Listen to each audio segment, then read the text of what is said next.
E a felicidade, na realidade, não tem nada a ver com isso, entendeu? Não tem nada a ver com isso. A felicidade são momentos que você não quer que acabe, né? São momentos que você não quer que acabe. Por exemplo, quando a gente faz a Via Sacra, a gente chega lá na paróquia Nossa Senhora da Boa Viagem, que Jesus aparece lá em cima, que as pessoas começam a aplaudir, aquele momento eu queria que durasse para a vida inteira, entendeu? Eu queria que durasse para a vida inteira, porque é um momento de felicidade. O episódio de encerramento da primeira temporada do Barraco Adentro é com o idealizador de um dos maiores espetáculos teatrais de rua da América Latina, a Via Sacra da Rocinha. Aurélio Mesquita traz para essa entrevista sua trajetória de vida, passando pelas encenações de festa junina no interior nordestino, até o reconhecimento como criador e diretor de uma peça que é patrimônio cultural e material da cidade do Rio de Janeiro. Na oportunidade, Aurélio também falou da sua expectativa para retomar a direção da Via Sacra da Rocinha, depois de 7 anos distante da comunidade. Eu sou Kleber Araújo, jornalista e apresentador da temporada Rocinha, uma história de lutas. Fique à vontade, pois o barraco é todo seu.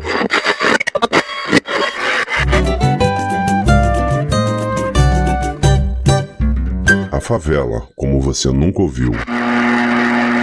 Bom, agora oficial, né? Vamos começar aqui, Aurélio. Eu quero saber... Começar, seja bem-vindo. Obrigado. É um projeto que tem como proposta entrar mesmo nessa questão comunitária, na vivência da favela e também de registrar nossas histórias, porque tudo é negado, né? Claro. Só procura a gente quando tem violência, quando tem morte. Verdade. E a gente tem a oportunidade de falar de quem somos de verdade, né? Então seja bem-vindo ao Barraco. E vamos começar valendo, né? Eu quero saber qual a sua origem, porque aqui quem não é migrante, quem não é nordestino é descendente. É descendente. Né? Eu não sou descendente, eu sou raiz. Na realidade, Kleber, eu sou sertanejo. Nasci lá no sertão, num lugar chamado Videl. Eu nunca falei isso pra ninguém, entendeu? É um lugar chamado Videl, que hoje é município de um município de nome Catunda, lá no estado do Ceará. Foi onde eu nasci. Mas minha família não era muito organizada. Eu tenho 47 irmãos.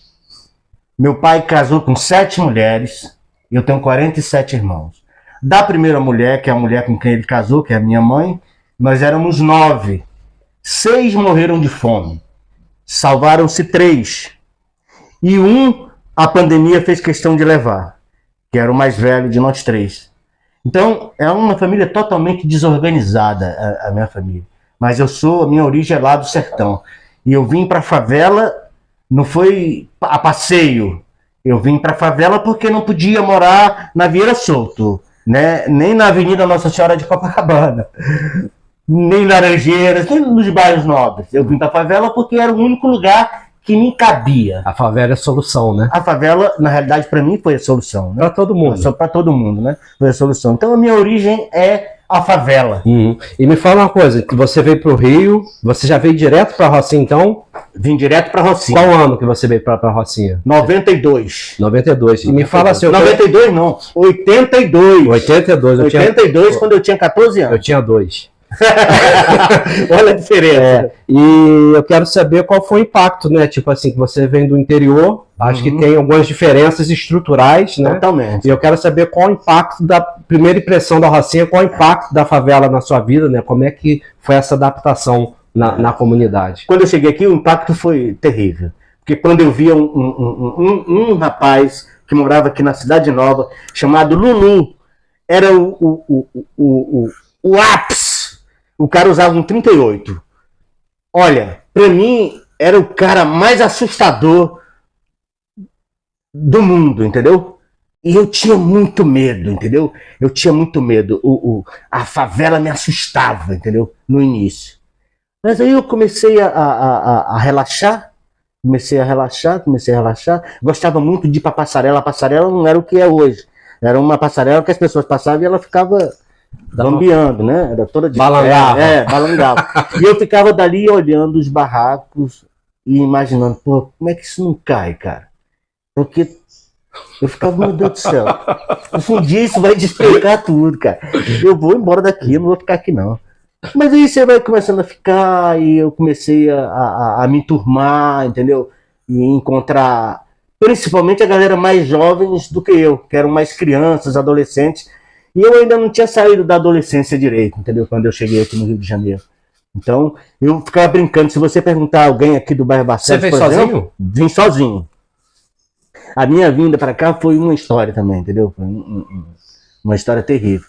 Porque quem me ajudou foi uma mulher que vendia bordados. Ela comprava bordados lá no Ceará, trazia, comprava lá e deixava os bordados comprados e as pessoas enviavam para ela. Então eu vi no ônibus que vinha essa mulher, uma professora estadual que morava aqui na Gávea, que comprava bordado lá para aumentar a renda dela, né? Então, e vendia para as colegas delas aqui. E quando eu vim no ônibus dela, fiquei na rodoviária porque eu não tinha para onde ir. Quando ela voltou para pegar os bordados, 3 dias depois que os bordados vieram, ela me encontrou de novo na rodoviária.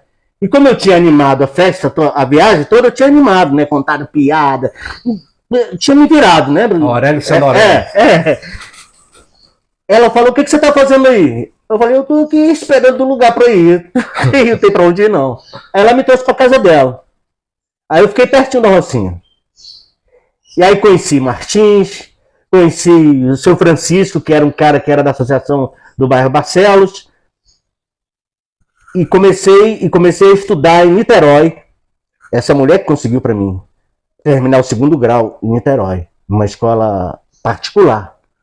E num seminário na UERJ, aí eu conheci Martins e esse Francisco, e eles disseram que era da Associação de Moradores e que eu poderia, de repente, dar aula de teatro. Eu ainda não tinha entrado no teatro ainda. Ainda era... A única experiência que eu tinha de teatro era lá do interior mesmo, fazendo festa junina, aí tinha um casamento caipira, então eu sempre participava. E aí vim para Rocinha, entendeu? Eu juro para você que o primeiro lugar que eu morei aqui no bairro Barcelos, se eu comprasse o jornal e abrisse o jornal, eu tinha que sair para fora, para não pisar no jornal. Tinha quase que dormir em pé. Exatamente, era muito sinistro o bagulho. Mas aí as coisas foram melhorando, né? Fui melhorando, fui me turmando. E aí comecei entrei para a animação cultural do Estado, isso já depois, né? Já tinha. Teve um movimento de escolas comunitárias aqui na Rocinha. A gente vai chegar aí, eu quero chegar aí. E essa questão o primeiro contato que você teve, então, com arte, no geral, foi em festa comunitária, então, né? Eram festas comunitárias, festa da escola também, entendeu? A escola sempre. As festas juninas lá no Nordeste ainda são um espaço e que ainda algumas escolas ainda mantêm a coisa da tradição, entendeu?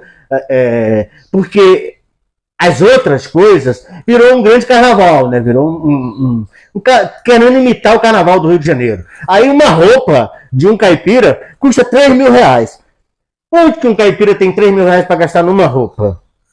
Isso é uma loucura, entendeu? Isso não tem absolutamente... Isso é tudo comercial, é tudo mercado, é tudo, como se diz aí, é o neoliberalismo que já começava a roer as instituições. Então, e que hoje a coisa está muito pior, entendeu? Eu não sei onde isso vai parar, entendeu? Mas é o mundo vai se organizando. A gente vai se moldando em torno disso, né? Dessa ideia capitalista, exatamente. Onde os próprios movimentos sociais vão perdendo sua identidade, vão virando empreendedorismo. É aquele negócio, os direitos vão acabando virando um produto, entendeu?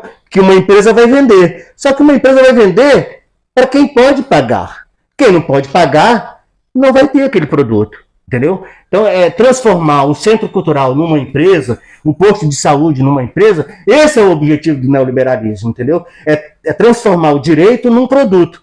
Esse produto ele é vendido. Então, vai consumir aquele produto quem tem dinheiro para consumir, não quem tem direito. Quem tem direito não vai ter só o direito. Isso na cultura é muito impactante, porque quando a cultura vira produto, a gente deixa de ser brincante e vira espectador. Exatamente.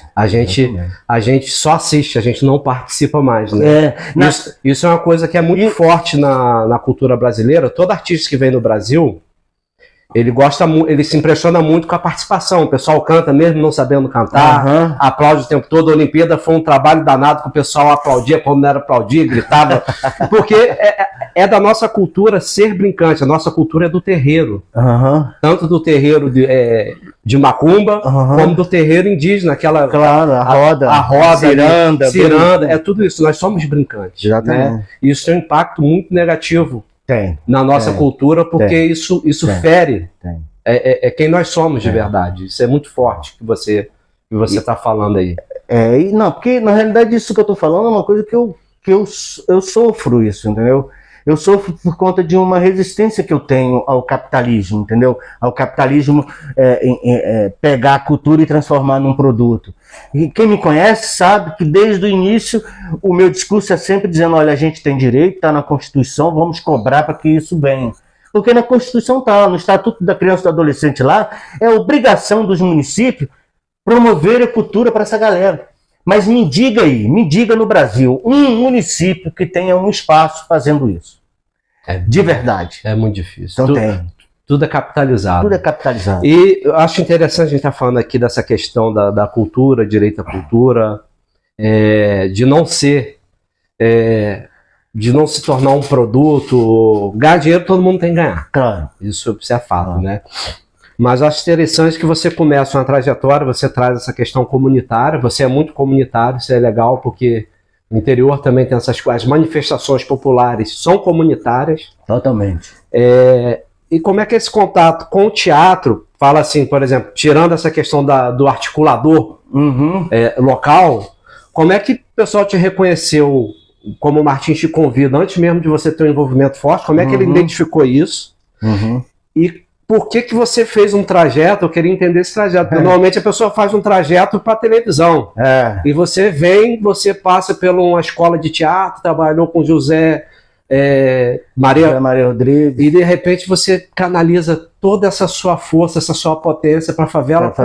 Como que é isso? Como que o Martins conseguiu enxergar isso em você, cara? Eu sempre tive uma relação com a galera de teatro, a galera que estudava teatro, com estudantes de teatro, fora da favela, né? O que eu não tinha era conhecimento suficiente para fazer com que aquele desejo desbocasse em algum lugar, entendeu? Em alguma escola. E a gente tinha muito cursos particulares que eu não poderia pagar. A questão da televisão não é uma questão de eu não ter desejo de ir para a televisão.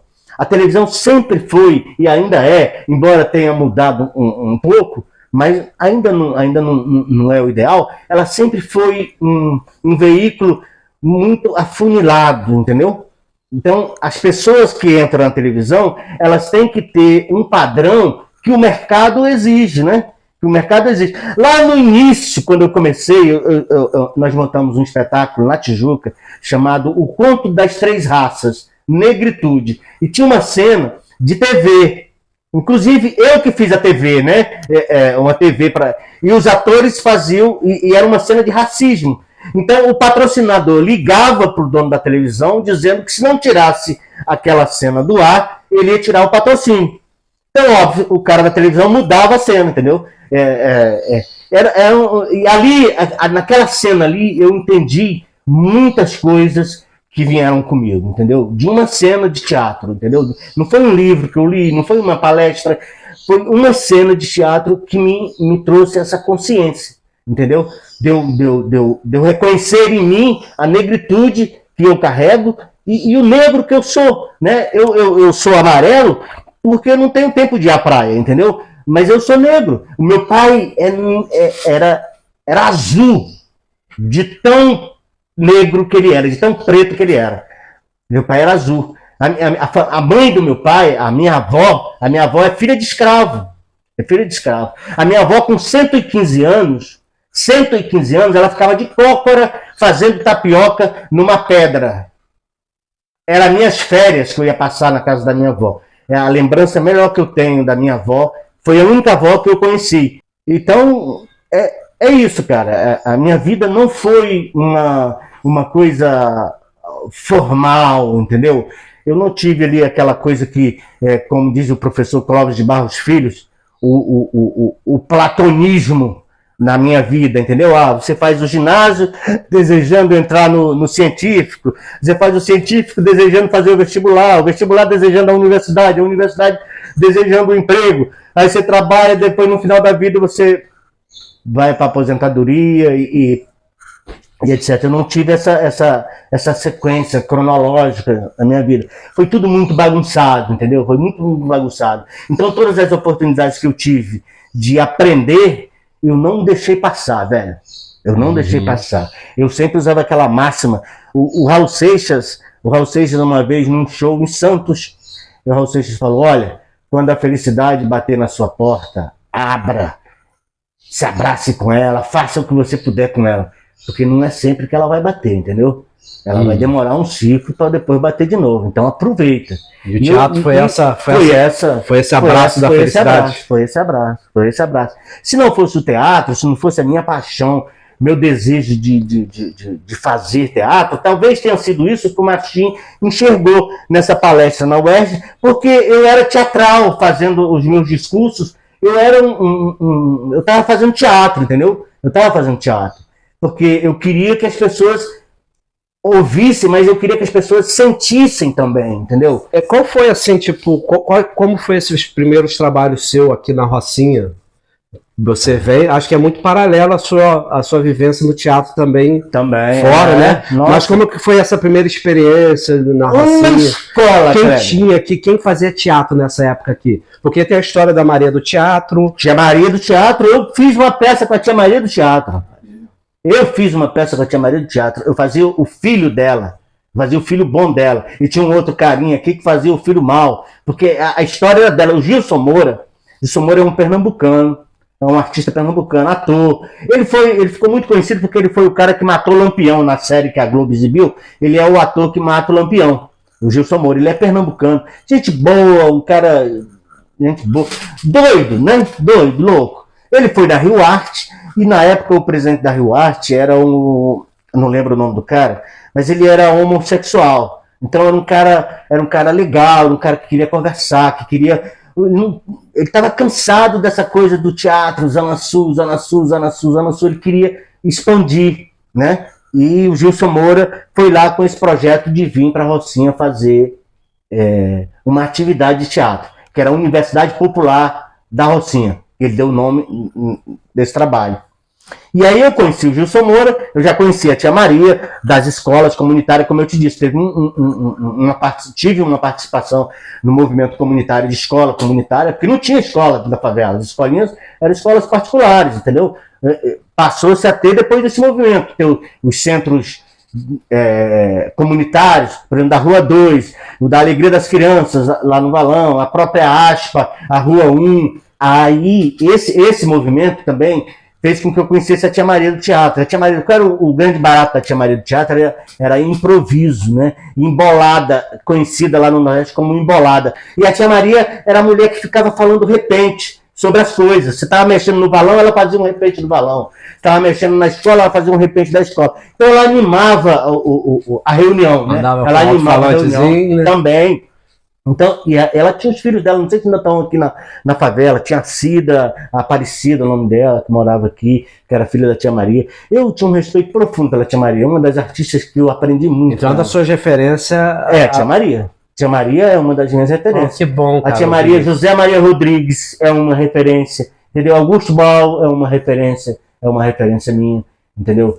E tem outras referências, claro, mas essas são referências que me ajudaram a entender essa função, entendeu? Que eu sempre tinha muita dúvida, pô, quando é que eu vou ganhar dinheiro, maluco? Quando é que eu vou ter um carro? Quando é que eu vou ter meu apartamento? Quando é que isso vai acontecer? Aí eu percebi que isso não ia acontecer, né? Eu falei, pô, então vamos parar com essa neura, entendeu? E vou fazer teatro, entendeu? Foda-se se eu vou ganhar dinheiro, se eu não vou ganhar dinheiro, se alguém vai me achar bonito ou vai me achar feio. E tô aqui, vivo. Então, assim, o teatro ajudou a desconstruir todo esse sonho americano vendido. Exatamente. A pessoa se matar trabalhando pelos outros. Né? Exatamente. E aí tem umas coisas que recompensam. Em 2002, quando o Alexandre Montoro montou o documentário, e o documentário da Via Sacra passou no GNT, um escritor lá de Goiás escreveu um artigo super bonito, eu tenho esse artigo impresso, que ele me chama de José Celso da favela. O meu irmão, machista pra caralho, com toda a cultura de macho, aí eu fui apresentar pro meu irmão com toda a felicidade do mundo, dizer pro meu irmão quem que o cara tinha me igualado, né, me comparado. E mostrei a foto do José Celso sentado, assim, todo doido, né, assim, o meu irmão. Aí meu irmão, e tu tá feliz com isso? Coitado do meu irmão, não era por maldade, é uma cultura dele, a cultura dele, entendeu? A cultura dele. Mas é um dos momentos em que me pagou muitas coisas, entendeu? O cara me comparar com o José Celso, pô, José Celso era, né, porque faleceu recentemente, mas ainda é uma grande referência do teatro brasileiro, entendeu? Ainda é uma grande referência. Vamos voltar a uma referência dessa. Eu quero falar da Via Sacra, mas eu quero começar lá pelo José Maria, né? Quando você começa no teatro, no Sesc, no né? Sesc da Tijuca. Fala dessa experiência e aí já pode trazer como que você... Quando você começou lá e começar como você idealizou essa parada acontecer na Rocinha. Quando eu comecei a trabalhar no Sesc da Tijuca, no grupo de teatro do Sesc da Tijuca, eu fui apresentado, eu conheci um cara uma vez, eu vou falar essa palavra aqui, infelizmente, mas eu aconselho as pessoas a não frequentar esse lugar. No Bob's. Eu conheci o cara tomando sorvete no Bob's, lá na Cinelândia, cara. Aí ele falou, rapaz, eu vou te levar pra Tijuca pra te apresentar pro Zé Maria Rodrigues. Aí eu falei, tá bom, vamos lá então. E me apresentou pro Zé Maria Rodrigues lá. Falou, não, você é um ator, veio do Nordeste. Era ator porra de rua, era um sonhador, né? Aí o Zé Maria falou, tá bom, vamos fazer. Tava fazendo na época os anos 60, não era nem a Via Sacra, era uma peça chamada Os Anos 60. E aí logo de cara eu ganhei João do Vale. Sabe o que é João do Vale? É um maranhense, um compositor maravilhoso, entendeu? Endeusado por Chico Buarque, por Tom Jobim, todo mundo adorava ele. Era um negro, pequenininho. O autor de Carcará, que Maria Bethânia canta, é o João do Vale.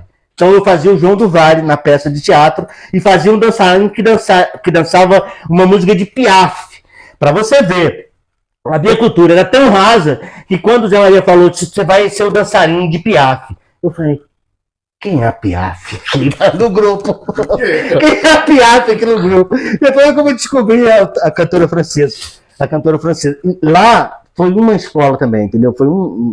Lá eu fiz de tudo. Eu fazia, além de atuar, entendeu? E ajudava o Zé Maria às vezes, entendeu? O Zé Maria chegava atrasado ou faltava. Eu coordenava os ensaios, entendeu? Eu me metia mesmo. Adereços, entendeu? Participava junto com o figurinos, eu queria saber de tudo, eu queria, meio que sem saber, eu estava me preparando para fazer a Via Sacra da Rocinha. Estava se formando. Eu estava me formando, sem saber, sem nem saber que a Via Sacra da Rocinha existia. Como eu te disse, no início, eu ficava na passarela nos barracos. Essa imagem dos barracos, da passarela, para mim era uma coisa muito louca, entendeu? Porque era tão louco o negócio que às vezes eu ficava imaginando que os barracos estavam se mudando de um lugar para outro assim, entendeu? Aquela coisa meio... Não era maconha, não. Era sem droga nenhuma. Era uma loucura mesmo. E aí, cara, eu viajava muito com a galera do Sesc, Natal, Ano Novo, feriado, né? A galera ia para um lugar, só que era um lugar onde não se gastava muito, e a gente ia acampar, né? E um dia nós fomos para Lumiar. Então, em Lumiar, cara... Teve uma vez que eu estava lendo o livro do José Maria Rodrigues. E eu estava meio baixo astral, entendeu? Eu não sei o que tinha acontecido, alguma coisa tinha acontecido, eu não sei o que era. E aí eu comecei a ouvir o barulho da água do rio caindo nas pedras. E a imagem dos barracos, cara, começou a vir. Mas vim com uma coisa forte, cara. Uma coisa forte que eu fiquei até com medo, entendeu? E eu estava lendo o livro e eu comecei a ver, puta que pariu, isso é uma visão, entendeu? Será que eu não consigo fazer isso na Rocinha? E o livro era? O livro do José Maria Rodrigues. Era O Homem de Nazaré. Que não é em teatro, é uma forma de livro, entendeu? Aí eu falei, poxa, cara, quando eu chegar na Rocinha eu vou tentar fazer esse negócio.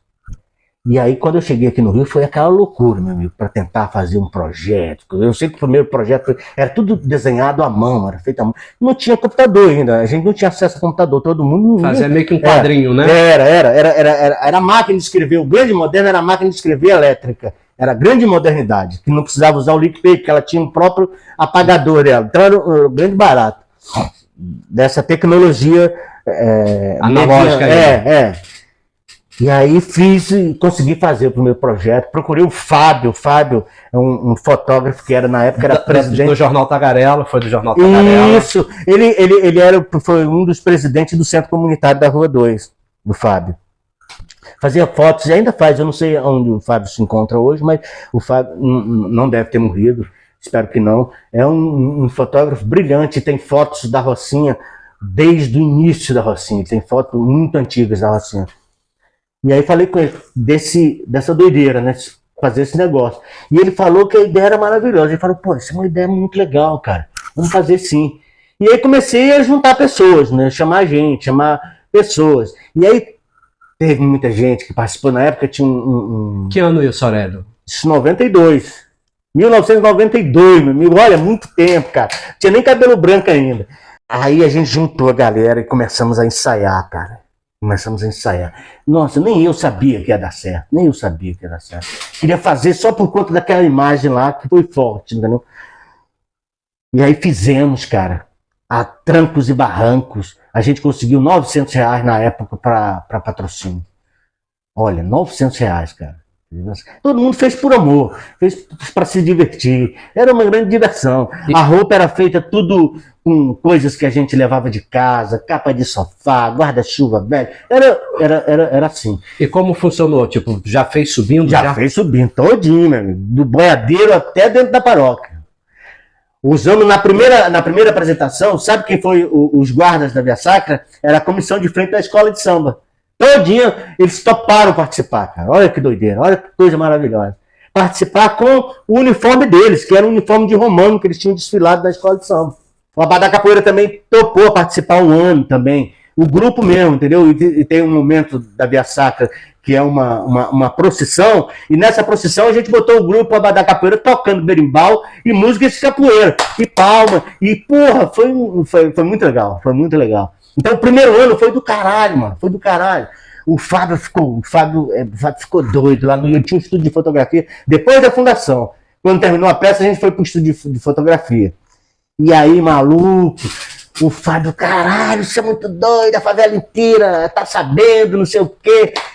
E aí, cara, o primeiro ano deu certo, eu falei, vamos pra frente, vamos mandar ver, vamos trabalhar para minha ideia era profissionalizar isso, entendeu? Profissionalizar o negócio, entendeu? Quer dizer, tudo coisa muito ingênua, né? Depois que você vai se batendo com as pilastras que aparecem na tua frente, aí você vai acordando isso, essa porra não dá certo, tem que ser outra coisa, tem que ser de outro jeito. Mas a gente sempre teve na Via Sacra um viés coletivo. Mas o que eu acho interessante na Via Sacra é justamente essa questão que não tem um grupo. Tem vários grupos que vêm, todos os grupos de teatro que tem pequenininho ou grande junta, que queiram participar. Moradores que não participam de nada cultural. Vai lá e vira ator. E no começo do ano você contou com quem? Além da escola de música, capoeira, tipo assim, quais os grupos que tinham envolvido? Era um grupo... Não, tinha... O único grupo, na realidade, que participou na época, tinha um grupo chamado União e Lazer, que era um grupo que trabalhava com adolescentes e crianças, né, levando as crianças para passeio, para a biblioteca fora, para o teatro, coisas que a família não tinha condições de fazer, essa instituição fazia. E eles participavam fazendo entrevista, fazendo o make-off do trabalho, então tinha todo um envolvimento bastante interessante. A paróquia, Nossa Senhora da Boa Viagem, lá tinha um grupo muito bom de teatro. Tem lembrança dessa galera, do Júlio, Moacir, Pedro, essa galera atuando. Essa galera toda atuou na Via Sacra. O Pedro, eu lembro do Pedro, era um grandão, né? Um nariz grande. Isso aí. O Júlio era o nosso comandante principal. O Júlio como comandante da tropa e como Herodes, ninguém ganhava de Júlio. Ninguém ganhava. Porque ele era muito bom. Muito bom ator, muito, né? Bom ator. É muito bom. É isso que eu tô lhe falando, que a televisão é uma bosta por isso. Porque as pessoas realmente que têm talento, na realidade, não estão lá na televisão. Tem a gente com talento na televisão? Tem, claro. Mas tem muita gente na televisão que está lá por conta que tem uma cara bonita, que tem uma pele alva, entendeu? Que tem um cabelo aloirado, porque tem seguidores, né? Agora tem mais essa coisa que são as pessoas que têm muitos seguidores e que viram celebridades, né? É outra palavra que eu sempre relutei com esse lance da celebridade, de virar celebridade, entendeu? Eu não gosto disso não, cara. Eu acho isso um negócio muito ruim, pejorativo, para quem é e para quem cultua, entendeu? Para quem cultua. Porque, velho, nós somos feitos da mesma matéria, brother. Um soprinho do criador do universo, você vai pro caralho, velho. Mas sobre a Via Sacra de 92, para virar uma tradição, como é que foi essa Via Crucis, essa caminhada? Acho que tem uma coisa muito interessante, que o Robinho sempre fala isso, eu gosto muito, eu escuto muito do Robinho, né? Como que a Rocinha é um lugar que as coisas acontecem na rua, né? Você também poderia falar um pouco por que isso, né? Acho que já falamos, não tinha espaço, mas como que as pessoas conseguem, como é que você consegue transformar algo que diriam delirante em uma tradição carioca, da cidade hoje. Da cidade. Hoje a Via Sacra é patrimônio cultural e imaterial da cidade do Rio de Janeiro. É o mesmo título que tem o São Bódromo, o mesmo título que tem o Cristo Redentor. Quer dizer, usando aquela palavrinha, um gestor com alguma sensibilidade para a cidade dele jamais deixaria um projeto desse desamparado, entendeu? Estaria amparado, estaria tomando conta, porque ele não é de ninguém. Eu criei, é verdade. O dono hoje é a Rocinha. Por quê? Porque a Via Sacra faz falta na vida das pessoas. Faz falta na vida das pessoas. E não só nas pessoas que fazem, mas nas pessoas que assistem. Se você sair aqui na Rocinha perguntando pro pessoal que já mora mais tempo aqui, a maioria deles assistiu algum pedaço da Via Sacra. Por quê? Porque a Via Sacra não é um objeto para você observar ele todinho, inteiro. Não. Você vê fragmentos, entendeu? Você vê fragmentos. E esse fragmento te satisfaz. Entendeu? Quando você vê uma mulher lá em cima, que ficou lá em cima, ela não desceu aqui não, ela ficou lá em cima, e ela tá chorando lá com Jesus morrendo, essa mulher foi tocada pelo espetáculo, e ela não assistiu todo, foi só uma parte. Seria legal você contextualizar o que é a Via Sacra da Rocinha, porque quando a gente fala de Via Sacra, as pessoas normalmente levam falar dessa proposta do texto do José Maria Rodrigues e como que é feito isso. Acho que você falando aqui, eu tô maravilhado, porque eu já sei o que é, mas faz muito sentido para mim. Uma pessoa que nunca ouviu falar sobre a Via Sacra da Rocinha, de repente pensa que a gente está falando de um evento religioso. E qual a proposta lá, desde o texto de José Maria Rodrigues, e o que virou dentro da Rocinha, nas ruas da Rocinha? O José Maria Rodrigues, quando escreveu esse texto, o grande barato do Zé Maria era o seguinte, era que os atores usassem jeans como uma roupa base. Porque naquela época, no final dos anos 70, metade dos anos 70, o jeans era uma coisa ainda muito... Era uma coisa... Não é que era nova, mas é uma coisa que todo mundo usava, né? Hoje em dia você já tem... Era meio revolucionário naquele tempo. Então, né? A grande novidade, na realidade, era a montagem. Porque o figurino...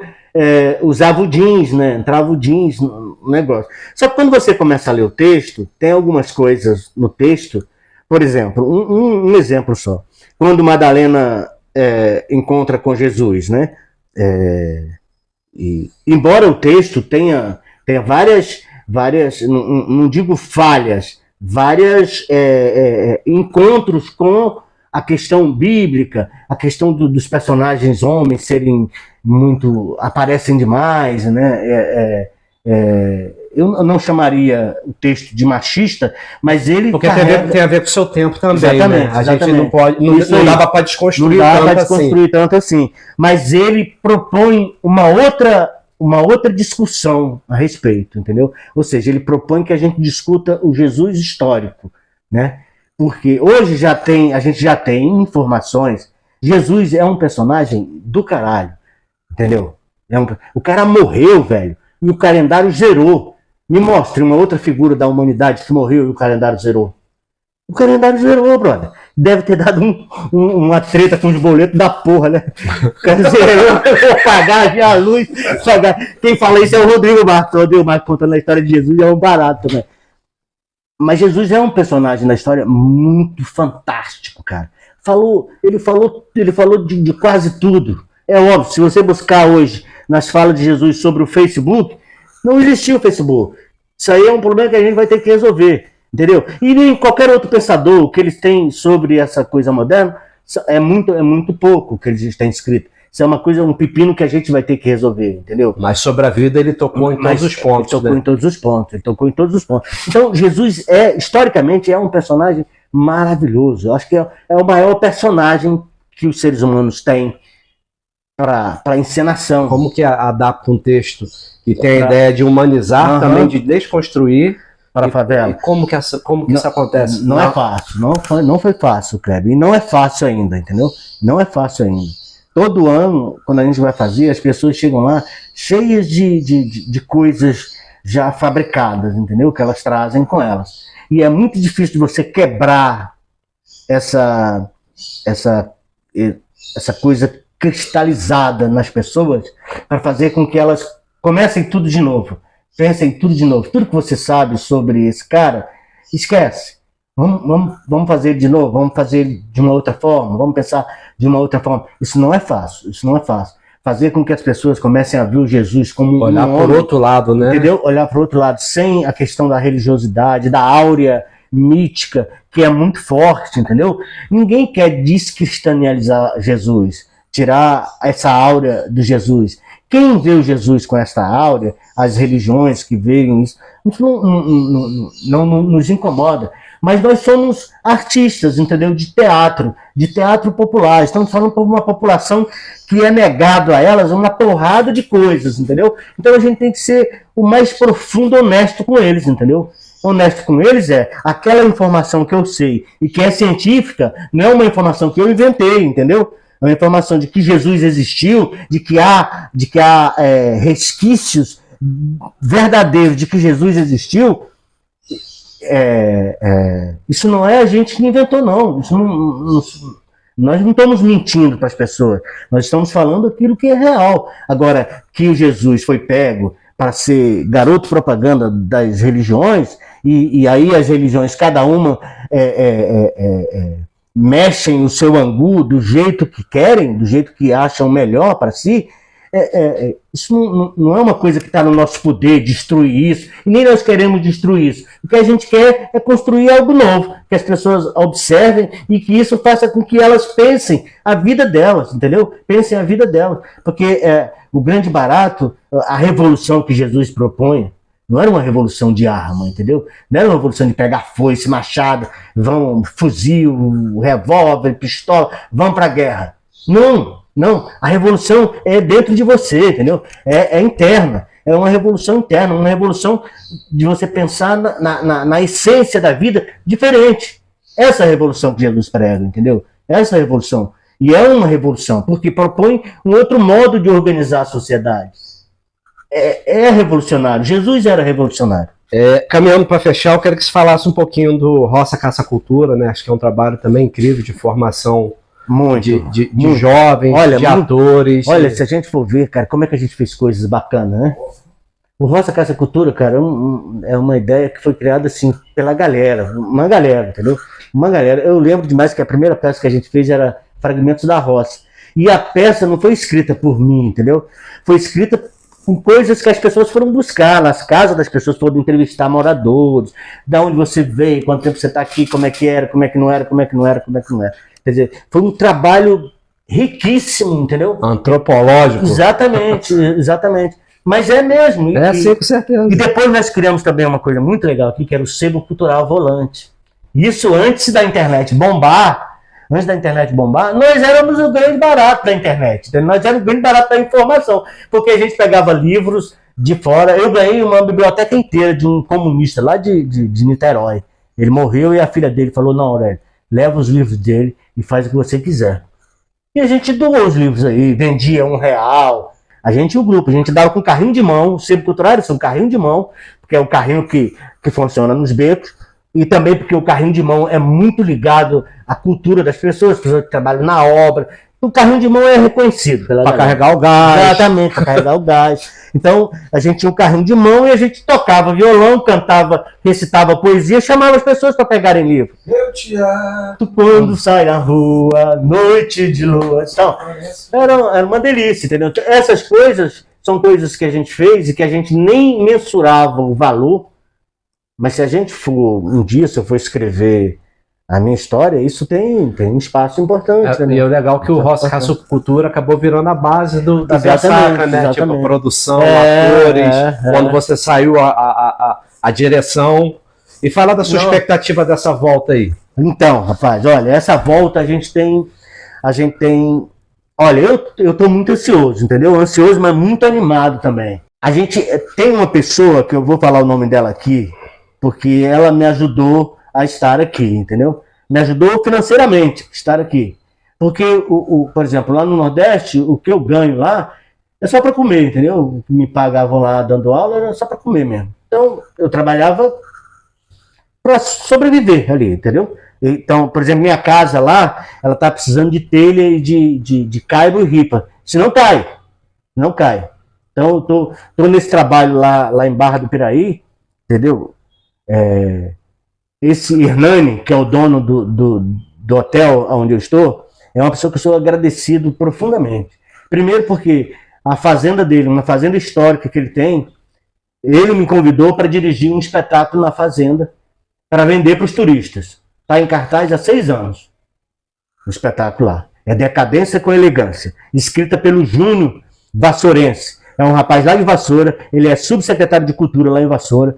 E é uma pessoa que foi ele que promoveu o meu encontro com a Daniele Barros, que é secretária estadual de Cultura e Economia Criativa.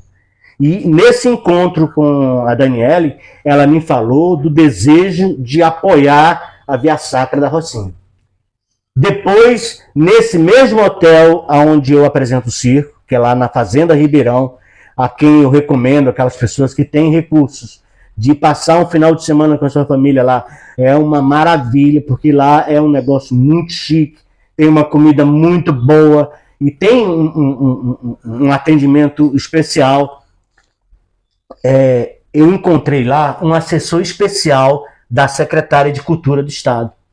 Então o Júnior me ligou e falou: Aurélio, está aí na Fazenda Ribeirão, fulano, assim, assim, assim, assim. Procura ele, que ele é o assessor especial da Daniele Barros. Procurei o rapaz, não lembro o nome dele agora, mas é um negro, já me encantou por isso, entendeu? Já me encantou por isso. E falei com ele, convidei ele para assistir o circo. Ele foi assistir o circo com a família dele, gostou pra caramba, e depois foi lá, tirou uma foto minha, mandou pra Daniele, e aí falou comigo: cara, olha, a Daniele já falou comigo sobre o projeto da Rocinha, e eu vou dar a maior força no que eu puder lá para vocês conseguirem apoio para esse projeto. Falou do Aloysio, que falou: não, o Aloysio lá na Rocinha, no Centro Cultural La Rocinha, também vai dar uma força, não sei o quê. Então, eu estou muito animado de que essas pessoas vão nos ajudar. É óbvio que o comércio aqui da Rocinha, os comerciantes, a galera do teatro, dos grupos de teatro, são importantíssimos. Sem essas pessoas a gente não faz a Via Sacra. Vim aqui anteriormente, reuni com o pessoal da Associação de Moradores, reuni com o cara da escola de samba, para pedir apoio, né? Pedir apoio para a gente poder fazer a Via Sacra. Você sabe que a Via Sacra da Rocinha, ela mexe com a favela inteira. Então ela incomoda a muitas pessoas. Mas, claro, esse incômodo é para felicidade geral da favela. Então, a Associação de Moradores falou que está com a gente, a Escola de Samba está com a gente no apoio. Então, o que eu espero, na realidade, e estou bastante ansioso, é que a gente comece a trabalhar em janeiro, se Deus quiser, e que a gente consiga fazer um espetáculo à altura da favela. à altura da favela da Rocinha. Na promessa de um grandioso espetáculo da Via Sacra para 2024, encerramos a temporada Rocinha, uma história de lutas com essa entrevista empolgante com o ator e diretor Aurélio Mesquita. Queremos agradecer a presença de todos e dizer que sejam sempre muito bem-vindos. Vamos encerrar essa entrevista com um quadro da Minha Janela, em que o nosso convidado apresenta algum aspecto positivo da comunidade. Até breve. Da minha janela. Da minha janela. As pessoas daqui, a maioria, como você falou no início, quem não é nordestino, tem sangue nordestino. Tem sangue nordestino. E o nordestino é resistência por natureza, entendeu? Aquela região é uma região que um ano chove, 3 anos não chove. E as pessoas ainda não morreram de sede, entendeu? Porque as pessoas conseguem se virar, conseguem encontrar alternativas para sobreviver. Então, isso aqui na Rocinha é muito forte. Se você perguntar a alguém que nunca frequentou aqui e mandar ele ter uma olhada daqui, ele vai falar, esse pessoal aí não deve viver nem 30 anos aí dentro, entendeu? 30 anos já foi. No entanto, você encontra a gente aqui com quase 100 anos de Rocinha, vivendo aqui na Rocinha. Então, essa coisa da resistência é muito forte.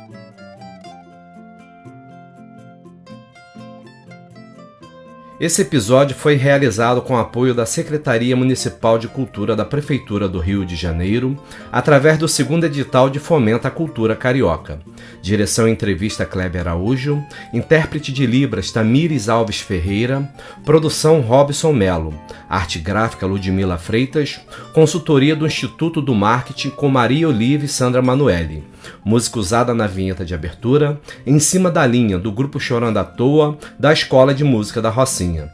Também é do Grupo Chorando à Toa, a música Solitário, usada como base para o quadro da Minha Janela e também nos créditos.